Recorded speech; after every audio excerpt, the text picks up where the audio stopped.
Hello friends. As a tax consultant जब हम अपनी प्रैक्टिस स्टार्ट करते हैं तो देखिए सबके माइंड में होता है कि भाई प्रैक्टिस ग्रो कर जाए, हम भी पैसे कमाने लगें, सक्सेसफुल बन जाएं, हमारे अंदर भी स्टाफ काम करें, ठीक है, हम भी खूब पैसे कमाएं। लेकिन गलती कहाँ पर कर देते हैं?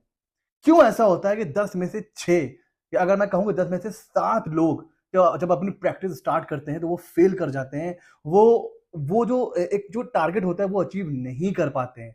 आज बात करेंगे एज अ टैक्स कंसल्टेंट आपको क्या नहीं करना चाहिए और क्या किन चीज़ों पर फोकस करना चाहिए हमें। देखिए, अब लेट्स सपोज हम लोग अपना एग्जांपल ले लेते हैं। हम लोगों ने ऑफिस स्टार्ट करा, टेबल, चेयर, लैपटॉप सब लेके बैठ गए। अब गलती पता क्या करते हैं? जैसे ही हम अपनी चेयर, टेबल, एक ऑफिस सेटअप करके बैठ जाते हैं, हमें लगता है हम बन गए टैक्स कंसल्टेंट। अब कुछ नहीं करना है।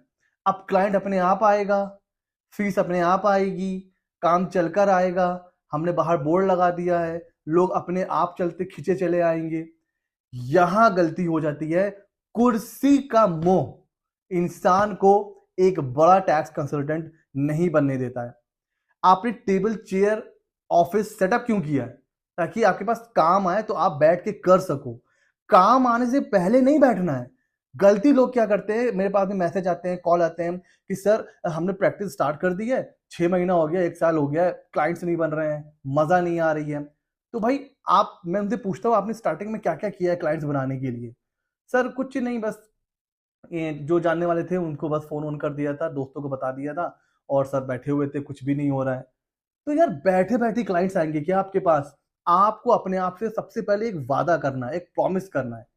इस कुर्सी पर, जो भी आपके ऑफिस की चेयर है, तब तक नहीं बैठूंगा जब तक मैं मिनिमम 10 क्लाइंट या 15 या 20, जो भी आपका एक टारगेट हो, कि जब तक मैं 15 क्लाइंट नहीं बना लूंगा मैं अपनी चेयर पर बैठूंगा नहीं। तो सर करना क्या है फिर अगर आप अपनी चेयर पे नहीं बैठेंगे? सर फील्ड में निकलना है। जब आप प्रैक्टिस स्टार्ट करते हो ना, टेबल चेयर को भूल जाओ, भूल जाओ कि आपका कोई ऑफिस भी है। सर ऑफिस नीडेड क्यों होता है? अपनी विजिटिंग कार्ड पर लिखने के लिए। कोई पूछे तो उसको बता सके कि भाई मैं वहां पर बैठ के प्रैक्टिस कर रहा हूं, वहां पर मेरा ऑफिस है। चाहे ऑफिस है या घर है, कहीं पर भी उसके लिए होता है एड्रेस, उसके लिए होता है ऑफिस इनिशियली। वरना आपको भूल जाइए कि आपका कोई ऑफिस भी है। रोज सुबह आपको निकलना है फील्ड में, आपको कनेक्शन बिल्ड करना है। मैं कितने वीडियोस में ये बात कहता हूं, फिर भी बार बार क्वेश्चन आते हैं। लोग कहते हैं सर प्रैक्टिस ग्रो नहीं कर रही है। सर आपके जो कनेक्शन है ना, वो चेयर पे बैठ के नहीं बनेंगे। इनिशियली आपको चप्पल घिसनी पड़ेगी। तो सर क्या करना है आपको? सर आपको कोलैबोरेशन करना है, आपको अपना नेटवर्क बिल्ड करना है। देखिए आप कहीं भी प्रैक्टिस कर रहे होंगे, कुछ कंसल्टेंट आपसे बड़े होंगे, कुछ आपसे छोटे होंगे, कुछ आपके बराबर होंगे। आपको अपने से छोटे कंसल्टेंट के पास जाने से पहले ये नहीं सोचना है कि अरे यार ये तो हमसे छोटा है, इसको क्या आता है, इसके पास क्यों जाए। या अपने से जब आप बड़े कंसल्टेंट के पास जाते हो तो वहां पे जाके आपको ये नहीं सोचना है कि यार इतना बड़ा कंसल्टेंट है, पता नहीं मुझे टाइम देगा कि नहीं देगा, मुझसे मिलेगा कि नहीं मिलेगा। आपको सब कुछ करना है, आपको नेटवर्क बिल्ड करना है। तो सबसे पहले आपको अपने ही सेक्टर, मतलब अपनी ही फील्ड, अपने ही भाई लोगों के पास जाना है, मतलब अपने जैसे कंसल्टेंट के पास जाना है, उनसे बात करनी है, उनका एक्सपीरियंस लेना है। हो सकता है उनके पास इतना वर्कलोड हो, वो अकेले नहीं उसको हैंडल कर पा रहे हो सकता है वहां से आपको कुछ काम मिल जाए। काम ना भी मिले, एटलीस्ट एक एक्सपीरियंस आपको मिलेगा कि वो लोग कैसे काम कर रहे हैं, उनका माइंडसेट क्या है, वो लोग क्या अच्छा कर रहे हैं, क्या बुरा कर रहे हैं। तो ये चीजें आपको सीखने को मिलेगी। तो आपको नेटवर्क बिल्ड करना है। फिर आपको मार्केट में जाना है। आपको उन मार्केट में जो बिजनेसमैन है उन तक अपना क्या कहते हैं, विजिटिंग कार्ड पहुंचाना है। ऑब्वियस सी बात है वो उनका काम कोई ना कोई टैक्स कंसल्टेंट पहले से कर रहा होगा, ठीक है, बट आपको फिर भी जाना है, उनको ये बताना है कि हमने अपना टैक्स कंसल्टेंसी का ऑफिस ओपन करा हुआ है। सर ये हमारा विजिटिंग कार्ड है, अगर आपको लग रहा है तो आप अपना काम हमें दे सकते हैं। कोई भी काम, जीएसटी, फूड, अकाउंटिंग, आईटीआर, जो भी काम होते हैं। सामने से क्या रिप्लाई आएगा? सर हमारा तो ऑलरेडी कोई देख रहा है। ठीक है, मुस्कुरा के वहां से चले आइए। देखिए, आप 10-20 लोगों के पास जाओगे, कोई ना कोई तो ऐसा होगा जो अपना एग्जिस्टिंग टैक्स कंसल्टेंट बदलना चाहता होगा। ये सब चीजें ना मैं आपको अपने पर्सनल एक्सपीरियंस से बता रहा हूं, ये कहीं किताब में आपको नहीं मिलेगा। और जहां तक मेरी नॉलेज में है, कोई आपको यूट्यूब पर भी ये चीजें नहीं बता रहा है। मैं इन चीजों से होकर गुजरा हूं, इसलिए मैं आपको बता रहा हूं कि जब आप 20, 25, 30, 50, 100 लोगों से टकराते हो ना, कोई तो ऐसा होता है जो अपने एग्जिस्टिंग टैक्स कंसल्टेंट से दुखी होता है। वो उसको लगता है कि ये मेरा टैक्स कंसल्टेंट मुझे काम नहीं दे रहा है, मतलब मुझे टाइम नहीं दे रहा है, मेरा काम जो है टाइमली कंप्लीट नहीं करता है, जब मैं फोन करता हूं तो उठाता नहीं है, मेरे ऑफिस मुझसे मिलने नहीं आता है, मतलब बहुत ही शिकायत होती है। उसी समय आप उनसे टकराओगे तो हो सकता है वो सोचे कि चलो यार, ये तो मतलब काम सही से नहीं कर रहा है, चलो एक बदल के देख लेते हैं, फॉर अ चेंज। ये होता है सर। तो आपको अपने मार्केट में जाना है, बिजनेसमैन से मिलना है, फिर आपके अपने जानने में आपके फ्रेंड्स, आपके पेरेंट्स के फ्रेंड्स, उनके फ्रेंड्स, कोई बिजनेसमैन है, कोई सैलरी पर्सन है, कोई जॉब कर रहा है, उन उनका कहीं नेटवर्क होता है, वहां आप चले जाओ, उनसे मिलो। एक वीडियो में मैंने बताया था आप अपनी कम्युनिटी ज्वाइन कर सकते हो, जैसे चैम्बर ऑफ कॉमर्स होता है, society of commerce, society of lawyers भी होते हैं, अलग अलग टैक्स कंसल्टेंट के ग्रुप होते हैं, वो आप ज्वाइन कर सकते हो। सोशल मीडिया का टाइम है, फेसबुक पर जाइए, वहां पर आपकी सिटी के अपने ग्रुप्स बने होते हैं, वो ज्वाइन कर सकते हो आप। सर मेरी सिटी में तो कोई ग्रुप ही नहीं है, मैं क्या करूं? सर आप खुद क्रिएट कर लो सर। व्हाट्सएप पर अपना चैनल, अपना ग्रुप बनाना कितना ईजी है। आप अपना एक चैनल बनाओ, अलग अलग टैक्स कंसल्टेंट के पास जाओ, उनसे ये बोलो कि सर मैंने अपना एक ग्रुप बनाया हुआ है, मैं आपको ज्वाइन करना चाहता हूँ, मतलब ज्वाइन करवाना चाहता हूँ, आप ज्वाइन कर लो। अब वो क्या क्या बेनिफिट है? कहेंगे सर बेनिफिट ये है कि अगर आपको स्टाफ चाहिए तो आप वहां डालोगे तो आपको स्टाफ मिल सकता है, आपके पास काम का लोड ज्यादा, आप अपना काम ट्रांसफर कर सकते हो, किसी और को काम चाहिए तो वो अपनी रिक्वायरमेंट बता सकता है, तो आपकी भी प्रैक्टिस ग्रो करेगी, आपको भी फायदा है। कोई नई अपडेट आती है, जैसे इनकम टैक्स का कोई न्यू रूल आ गया, जीएसटी का कोई न्यू रूल आ गया, तो वो उस ग्रुप में हम अपडेट करते रहेंगे, तो आपको कुछ नहीं करना है, आपको बैठे बैठे सारी इंफॉर्मेशन मिलती रहेगी, क्योंकि सर उसमें सारे टैक्स कंसल्टेंट रहेंगे, तो टैक्स का डिस्कशन होगा, उससे भी नॉलेज इंप्रूव होगी। तो ऐसा कर करके आप अपना ग्रुप बना लो, देखोगे कि आप मतलब कुछ ही दिनों में आपके छोटा सा जो व्हाट्सएप का ग्रुप है, धीरे धीरे 10 लोग, 20, 50, 100 लोग ऐड हो जाएंगे, वहां से आप कमा सकते हो।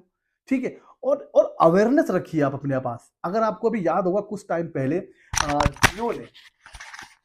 जियो ने एक चीज कही थी सर, क्या बोला था? 99 रुपीज में आईटीआर, एक कोलैबोरेशन किया था, अगर आपको याद हो, मैंने वीडियो बनाया था। अब आप सोचिए, इतनी बड़ी कंपनी 99 रुपीज में आईटीआर क्यों दे रही है भाई? सर वो एक स्ट्रेटजी थी क्लाइंट्स, कस्टमर को बुलाने का। जब आप 99 में क्लिक करते हो ना, फिर वो आपसे फर्दर पूछता है कि सिर्फ आप पूछना चाह रहे हो कि फाइल भी करवाना है। जैसे जैसे आप yes no yes no yes no question आयर होता है, जैसे ही करोगे पता चलेगा फाइनल कॉस्ट आ रही है वही 399, 499। मतलब बात वही है। बाहर भी एक बंदा 1000 में आईटीआर फाइल कर रहा है, वो भी 1000 में फाइल करवाएगा, बट वो घुमा फिरा के ले गया। और 99 रुपीज जैसे ही इंसान को लगता है अरे यार इतना सस्ता। अब आप समझ रहे हो ना? तो ये चीजें आपको भी देखनी है कि आप इन जब वो इतनी बड़ी कंपनी होके इन चीजों को ध्यान में फोकस रख रही हैं, तो क्या हम इनिशियल लेवल पर क्लाइंट्स बनाने के लिए इस तरह की कुछ चीजों को हम फोकस नहीं कर सकते हैं? इनिशियली एक छोटा सा आप ग्रुप बना लो, जिसमें आप लोगों को कंसल्टेंसी दे रहे हो, कोई नया बिजनेस स्टार्ट करने आ रहा है, तो आप अपने ऑफिस में एक चेकलिस्ट बना के रख लो कि कोई नया बिजनेसमैन आए तो वो कैसे ग्रो कर सकता है, वो आप उसको एक्सप्लेन कर सकते हो। एक बुकलेट, एक पैम्पलेट, आजकल तो कैनवा है, सब कुछ फ्री ऑफ कॉस्ट है। ठीक है, वहां से आप डाउनलोड कर लो, बना लो। जो नए नए बिजनेसमैन होते हैं, जीएसटी में आ रहे हैं, एमसीए में रजिस्टर्ड हो रहे हैं, उनको भेजो। ऐसे जब आप अपनी रीच को जब आप इंक्रीज करोगे ना, जब आपका नेटवर्क बिल्ड होगा, फिर आप देखोगे कि धीरे धीरे क्लाइंट्स बनने स्टार्ट हो रहे हैं। और तब तक आपको अपनी इस चेयर पे नहीं बैठना है जब तक आप अपना टारगेट अचीव ना कर लो 10, 15, 20 क्लाइंट का। इनिशियल 50 क्लाइंट बनाना टफ होता है, मेरी बात मानिए। 50 के बाद वो 50 क्लाइंट्स आपको 10, 15 क्लाइंट्स देंगे, वो 10, 15 क्लाइंट्स फिर आपको 4, 5 क्लाइंट्स देंगे। ऐसे एक साइकिल चलती जाती है, चलती जाती है। बस आपको फोकस करना है अपनी लर्निंग स्किल पर।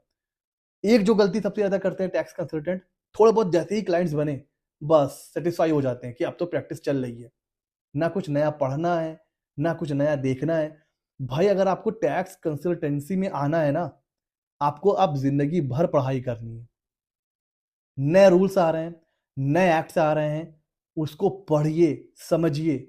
जब तक आप नई चीजों को सीखना स्टार्ट नहीं करेंगे, जहां आपने नया सीखना बंद कर दिया, आपने जीतना बंद कर दिया, फिर आप नहीं ग्रो कर सकते हो। और अगर आपने नया नहीं सीखा, धीरे धीरे आप मार्केट से बाहर हो जाएंगे। सिंपल। और कितने चेंज हो रहे हैं आजकल। इस दौर में वही टैक्स कंसल्टेंट लॉन्ग टर्म में टिकेगा जो इन नए नए चेंजेस के साथ फटाफट अपने आप को अडॉप्ट करता चला जाएगा। चाहे वो नया इनकम टैक्स का एक्ट हो, चाहे वो जीएसटी में चेंज हो रहे हैं, फिर चाहे वो एआई आ चुका है, बस जो कुछ भी है, जो इनके साथ अपने आप को अडॉप्ट करता चला जाएगा वही ग्रो करेगा। अब वो ट्रेडिशनल जमाने जमाने चले गए कि भाई बैठे हुए हैं और बस काम चल रहा है, क्लाइंट्स आ रहा है, साइन कर रहे हैं, वो सब चला गया। अब टाइम आ चुका है information technology, artificial intelligence, social media.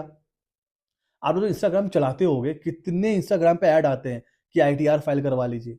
Instagram पे, फेसबुक पर ऐड चलाना बहुत चीप है, बहुत सस्ता है। आप 200 300 400 रुपए में ऐड चला सकते हो। अपनी एक चैनल बना लो, उस पर रील अपलोड करना स्टार्ट कर दो। दूसरों के रील देखने से अच्छा है कि अपना चैनल बनाओ और उसमें कुछ आप इंफॉर्मेटिव वीडियोस डालो, जीएसटी के, इनकम टैक्स के, और नीचे अपना नंबर दे दीजिए कि अगर आपको फर्दर जानना है तो आप हमसे कांटेक्ट कर सकते हैं। ये भी एक तरीका फ्री। ना यूट्यूब आपसे पैसा मांग रहा है रील बनाने का, ना इंस्टाग्राम आपसे पैसा मांग रहा है, ना फेसबुक मांग रहा है, और आपका फ्री फंड का प्रमोशन हो रहा है। तो इसको भी आप यूज कर सकते हो। मैंने कितनी बार बोला कि जस्ट डायल कितनी अच्छी चीज है। आप अपने अपने मतलब फॉर्म को जस्ट डायल पे लिस्ट करवा सकते हो, वहां से आपको क्लाइंट्स मिल सकता है। सर तरीके बहुत है क्लाइंट्स बनाने के। गलती टैक्स कंसल्टेंट क्या करते हैं, इन चीजों पर फोकस नहीं करते हैं। उनको लगता है बस ऑफिस ओपन हो गया, अब बस हो गया, बैठे रहते हैं। भाई निकलना पड़ेगा। शुरुआत के 6 महीना, 1 साल भूल जाइए कोई ऑफिस है। सुबह निकल जाइए फील्ड में, इनसे मिलिए, उनसे मिलिए, मतलब कुछ भी नहीं कोई काम है, जीएसटी डिपार्टमेंट चले जाइए, वहां देखिए काम कैसे हो रहा है। बहुत चीजें हैं सर सीखने की और करने की। इन चीजों पर सर आप फोकस करोगे तो क्लाइंट्स कैसे नहीं बनेंगे। और ये सारी चीजें मैं आपको बता रहा हूं प्रैक्टिकल एक्सपीरियंस से। इन चीजों पर सर फोकस करिए, अपनी नॉलेज को इंप्रूव करिए, अपने आप को कैसे मार्केटिंग करना है उस पर ध्यान दीजिए। जितने ज्यादा लोगों तक आप पहुंचोगे, 100 लोगों तक पहुंचोगे तो उसमें से 10 कन्वर्ट होंगे एज अ क्लाइंट। ये आप मान के चलो। तो पहले 100 लोगों तक पहुंचिए, वो 10 कन्वर्ट होंगे, वो 10 फिर आपको और 5 देंगे, फिर और 5, और ऐसे धीरे धीरे धीरे धीरे आपकी प्रैक्टिस ग्रो करेगी। मैं पहले भी इसके ऊपर कई बार वीडियो बना चुका हूं, बट अभी थोड़ा सा प्रेशर था पिछले 1 2 3 महीने में टैक्स ऑडिट। अब थोड़ा सा रिलीफ हुआ है तो मैंने सोचा इसके ऊपर भी वीडियो बनाया जाए कि वो क्या गलतियां हैं जो टैक्स कंसल्टेंट, एक जीएसटी प्रैक्टिशनर करता है अपनी प्रैक्टिस में, और फिर कहीं ना कहीं या तो ग्रो ही नहीं कर पाता है या बहुत स्लो स्पीड से ग्रो करता है। ठीक है फ्रेंड्स।